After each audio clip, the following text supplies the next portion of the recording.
ನಾನಿವತ್ತು ಹೆಣರಕಾಯಿಯ ದೋಸೆ ಮಾಡೋದು ಹೇಗೆ ಅಂತ ಈ ವಿಡಿಯೋದಲ್ಲಿ ಹೇಳಿಕೊಡ್ತೀನಿ ಬನ್ನಿ.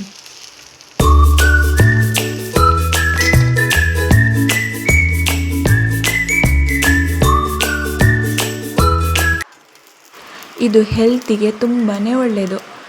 ಹೀಟಿಗೆ ಬಾಯಲ್ಲಿ ಪೊಕ್ಕೆ ಬೀಳುತ್ತಲ್ವಾ, ಅದಕ್ಕೂ ತುಂಬ ಒಳ್ಳೆಯದು. ಇದರದ್ದು ಕಷಾಯ ಮಾಡಿ ಕೂಡ ಕುಡಿತಾರೆ. ಇದನ್ನು ಯಾವ ಥರ ಮಾಡೋದು, ಹೇಗೆ ಮಾಡೋದು ಅಂತ ಈ ವಿಡಿಯೋದಲ್ಲಿ ನಿಮಗೆ ಹೇಳಿಕೊಡ್ತೀನಿ. ಹೆಣರಕಾಯಿ ಅಂದರೆ ಯಾವುದು ಅಂತಲೂ ತೋರಿಸಿಕೊಡ್ತೀನಿ. ನೋಡಿ, ಇದು ಹೆಣರಕಾಯಿ. ಇದು ಬಳ್ಳಿಯಲ್ಲಿ ಸಿಗುತ್ತೆ. ಬಳ್ಳಿ ಅಂದರೆ ಮರಕ್ಕೆ ಹೋಗಿರುತ್ತೆ ಬಳ್ಳಿ, ಅದರಲ್ಲಿ ಸಿಗೋದು. ನೋಡಿ, ಈ ಥರ ಇದನ್ನ ಬಿಡಿಸಿ ತೆಗೆದಿಟ್ಕೊಂಡಿರಬೇಕು. ನೋಡಿ ಎಷ್ಟು ಚೆನ್ನಾಗಿ ಬಂತು ನೋಡಿ. ಇದು ಹೇಗೆ ಮಾಡೋದು ಅಂತ ನೋಡುವ ಬನ್ನಿ.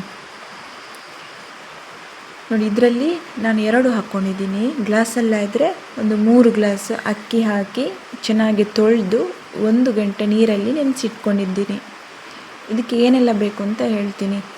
ಇದರ ಜೊತೆ 2 ಕೆಂಪು ಮೆಣಸು, 2 ಸ್ಪೂನ್ ಕೊತ್ತಂಬರಿ, ಅರ್ಧ ಸ್ಪೂನ್ ಜೀರಿಗೆ, ಸ್ವಲ್ಪ ಕಾಯಿ ತುರಿ, ಮತ್ತು ಇದು 1 ಗ್ಲಾಸ್ ಆಗುವಷ್ಟು ಕಾಯಿನ ತಗೊಂಡು ಈಗ ಇದು ಒಟ್ಟಿಗೆ ಎಲ್ಲವನ್ನು ಗ್ರೈಂಡ್ ಮಾಡ್ಕೋಬೇಕು.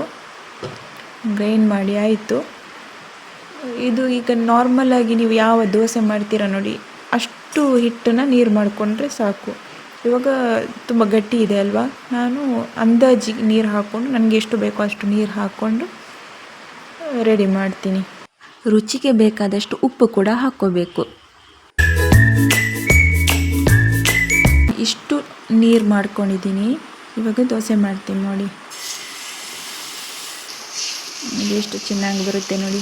ಇದಕ್ಕೆ ಸ್ವಲ್ಪ ಎಣ್ಣೆ ಹಾಕ್ಕೋಬೇಕು. ಎಣ್ಣೆ ಹಾಕಿದರೆ ಇನ್ನೂ ತುಂಬಾ ಟೇಸ್ಟಿಯಾಗಿ ಬರುತ್ತೆ.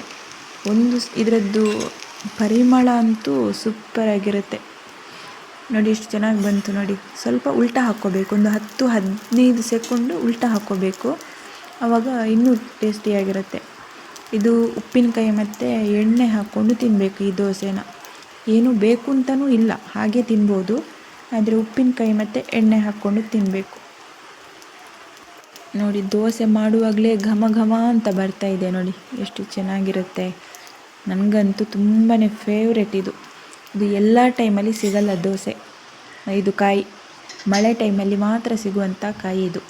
ನೋಡಿ ಎಷ್ಟು ಚೆನ್ನಾಗಿ ಬಂತು ನೋಡಿ. ಸಾಫ್ಟು ಆಗಿರುತ್ತೆ. ಇನ್ನೊಂದು ಟ್ರಿಕ್ಸ್ ಏನು ಗೊತ್ತಾ, ದೋಸೆ ಯಾವುದೇ ಮಾಡಲಿ ನೀವು ಈ ಥರ ಫಸ್ಟ್ ಗ್ಯಾಸ್ ಜೋರು ಇಡಬೇಕು, ಆಮೇಲೆ ಸಣ್ಣದಿಡಬೇಕು. ಆವಾಗ ದೋಸೆ ಸೂಪರಾಗಿ ಬರುತ್ತೆ. ಬಾಯ್.